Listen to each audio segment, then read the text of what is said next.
move on to legislative. First on the agenda is review ordinance 2025-8. 2025-8, an ordinance authorizing the mayor of the city of Troy to enter into a memorandum agreement with Erie Soil and Water Conservation District for the Erie County NPDES Small MS4 program to declare an emergency. I'm not sure who put that one on. Tony. Floor is yours. Thank you, Mr. Chairman. And to review the ordinance, I want to introduce Val Sasek and Bree Holman from Erie Soil and Water Conservation District. They're here to pretty much discuss the services they provide to the city to ensure that we stay in compliance with our NPDES stormwater permit. Take a photo if you like. Just say your name.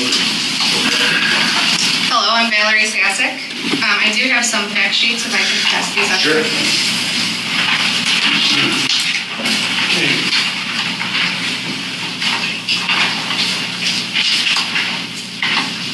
Do you have enough? Can you give them to the audience? Yes. We should have, if we don't mind. I can just do that. Media outlets. Sorry, you're right. Sorry. Alrighty, so as Tony said, my name is Valerie Sasek. I'm from Erie Conservation District. I'm their stormwater program coordinator. I wanted to just come and give a brief description of our program, kind of what we do and how we achieve it. And I'm not certain how much everyone knows about stormwater regulations in the state of Ohio, so I was going to kind of start at the beginning a little bit, but I will try to be brief. So in 1961, industrial pollution is booming from Akron to Cleveland. The Cuyahoga River caught on fire at least 13 times from the amount of pollution being contributed to it. In 1969, it was the last fire, not because it was the worst one, but because Time Magazine published an article on it that went out to the whole country. That kind of created a political uproar. They said that the river oozes rather than flows, and that gave rise to the Clean Water Act. If we fast forward to 1990, the Ohio EPA released phase 1 of the municipal separate storm sewer system. So what that means is the infrastructure underground, there's two types of pipes, at least where I'm concerned. One is sanitary and one is stormwater. The sanitary carries gray and brown water from your house and different businesses. It gets treated in the plant and then released to the lake once it's clean. Stormwater does not receive any form of treatment. It just goes straight into the pipe and then out into the lake. So that is where the EPA created the MS4 program. In 1990, they targeted large and medium MS4s, and that targeted non-point source pollution. So industrial pollution was already being regulated because it goes from the pipe to the water. What the EPA was worried about is non-point source. So that's the water leaving our properties, the water that enters our storm system, basically everything that's not being discharged from a pipe.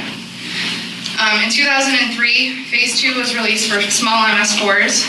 And then in 2010 is when the city of Vermillion joined the Erie County and others MS4 permit.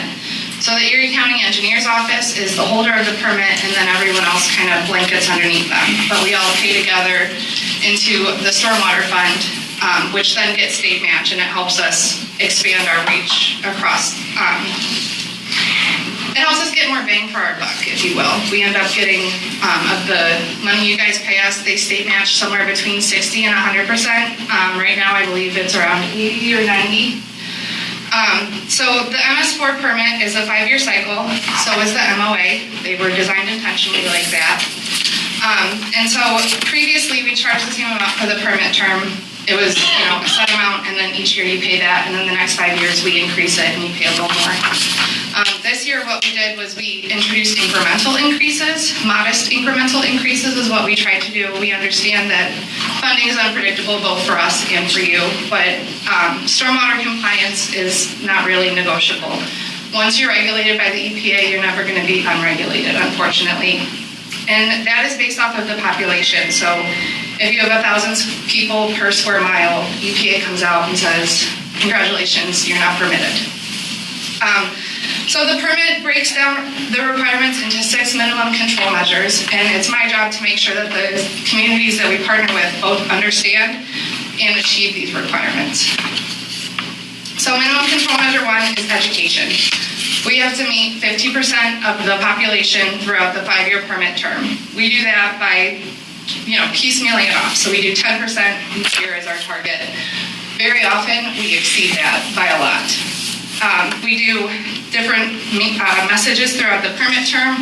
We do it through our website. We do it through social media. We attend public events and have a table, and we talk to people as they come up and kind of explain our office, what it does, the city, how they're helping, etc. Minimum control measure 2 is public involvement. With the 5-year permit cycle, we have to have 1 event per year. So we often exceed that as well. Personally, I like the public involvement events. I think that they're more fun. With the city of Vermillion last year, we did a green bike tour and we did a storm drain stenciling event. So all the storm drains down in Main Street downtown area, it's labeled with Lake Erie starts here. And that's just kind of drawing public attention to, anything that goes into the storm drain is going to go out into the lake. And then we always advertise and get residents to come help us, and it's a fun community event. The next one is minimum control measure 3, which is illicit discharge detection and elimination. So anything entering the storm system other than pure stormwater is considered an illicit discharge. A few examples of how we've helped the city with this. There was actually an EPA complaint where someone called and said a local car wash was discarding their wastes improperly. So the email came into us, we linked up with Tony and Mr. Howard. We got together, we went out on site, we did an investigation, we talked to the manager at the time.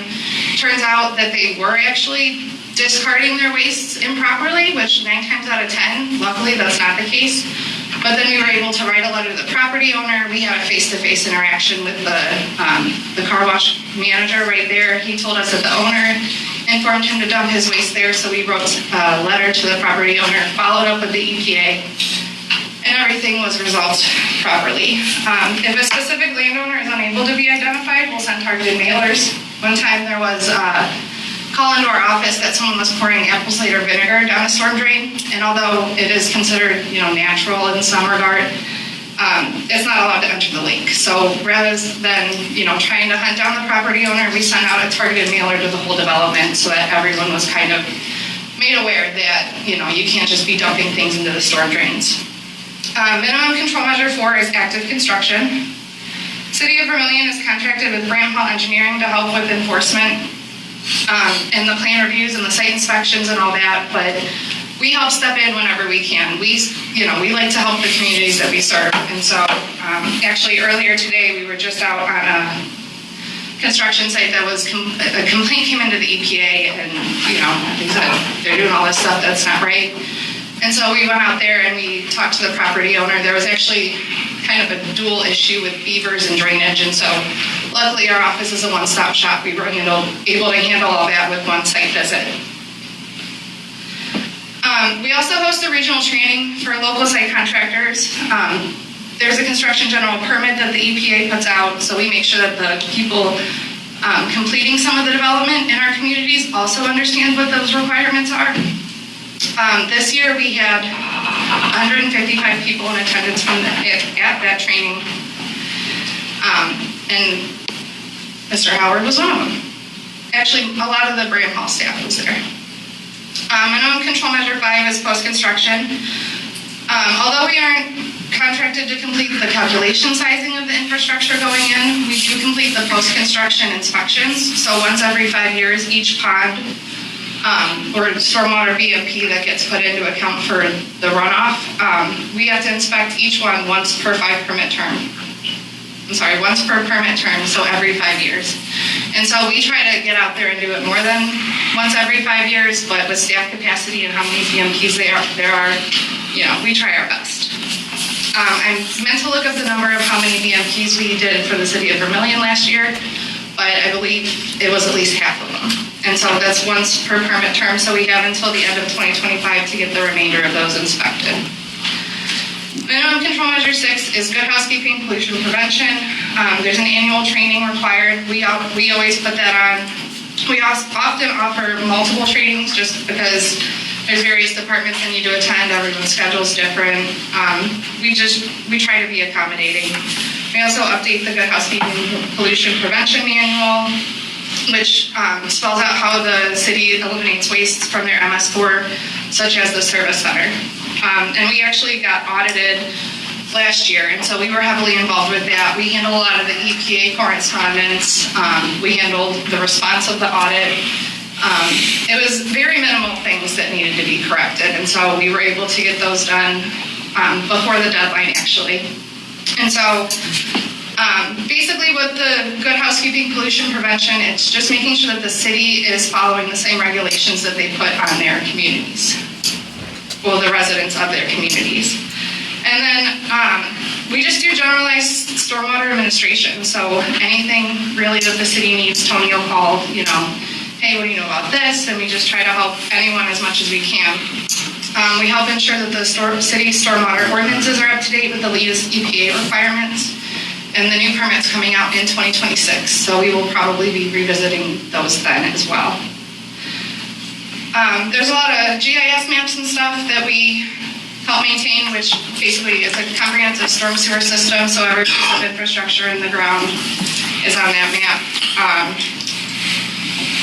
Essentially, we're all parts of a larger whole. Vermillion is one of 6 communities that fall under the Erie County Engineers and others stormwater management plan. And so all of us together have to work to achieve this for Erie County. We're actually below budget with the stormwater program right now, and the way that we make that up is through other partnerships and contracts, and then through grant funding as well. Are there any questions? I know that was a lot of information. I can revisit any of it if you'd like. And just to clarify, this fact sheet that I provided, this is something that we put together for our annual banquet last year.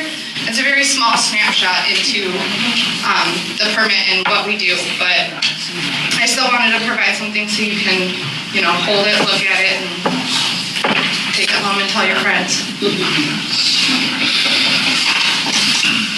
Any questions? Nice job. I have We got one back. Well, I had a question real quick in the administration. So you want the administration's requesting us to approve another 5 years. Correct. Yes. Pretty much what she said. Yes. Sir? Hi, just quickly. If you just come up, Russ, if you can just come up just state your name, address for the record. Russ Owens, 5161 Mortgage Drive.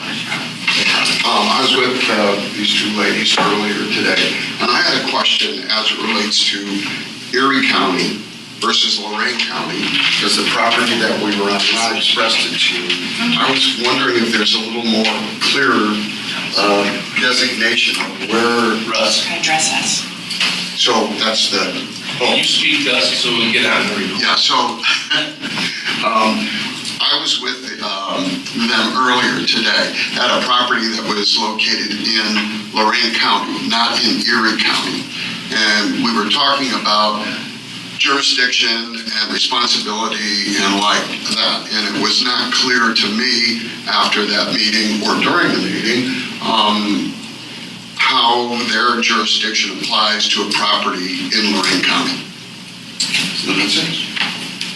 Can you elaborate on that a little bit? So it is rather strange and unique, the situation of the city of Vermillion being in 2 different counties. We are contracted with the city of Lorain. And so if city of Vermillion. So even the parts of the city of Vermillion that are within Lorain County, our office has absolutely no enforcement authority. We provide guidance, we provide recommendations, we are the knowledge people, and we provide knowledge and staff capacity, and you all provide the enforcement. So we were there on behalf of the city, just because we are contracted with you all for that. And so we reached out to Lorain Soil and Water as well to see if they wanted to be involved with that site visit.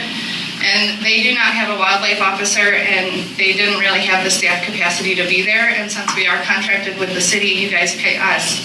it didn't really make sense for them to show up on site and just kind of confuse things, in my opinion.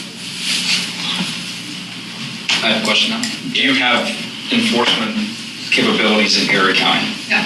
So regardless of where you're at, you don't take any sort of legal, you can't cite, or you can just make recommendations. Right, and that is spelled out in the contract, actually. It says the city agrees to, the district agrees to, and I don't know specifically which number it is, but the city agrees that the district has no enforcement authority. And so what often happens is, we'll write up the letter, or, we provide recommendations to Tony, who then sends the information out on behalf of the city. Okay, makes sense.